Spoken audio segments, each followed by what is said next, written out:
શ્રાવણ મહિનામાં જો તમને આ 3 ચિહ્ન દેખાય તો સમજી જજો કે ભગવાન શિવની કૃપા તમારા પર છે। અને આ 3 ચિહ્ન જાણતા પહેલા કમેન્ટમાં હર હર મહાદેવ લખી દેજો।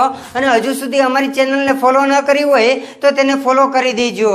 પહેલું, સપનામાં જો ત્રિશુલ દેખાય તો તેને ખૂબ જ શુભ માનવામાં આવે છે। ત્રિશુલ ભગવાન શિવના 3 ગુણો તમ, રજ અને સત્વનું પ્રતીક છે।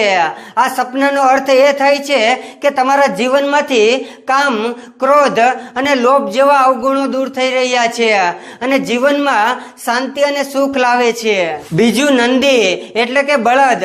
જો તમને સપનામાં બળદ દેખાય છે તો તે સંકેત દર્શાવે છે કે ભગવાન શિવની કૃપા તમારા પર છે અને તમારું ભાગ્ય જલ્દી જ બદલાવાનું છે। ત્રીજું, સપનામાં ડમરું દેખાય તો તે ખુશીઓનું આગમન અને મુશ્કેલીઓનો અંતનો સંકેત છે।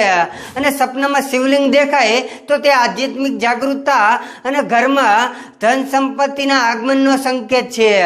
હર હર મહાદેવ।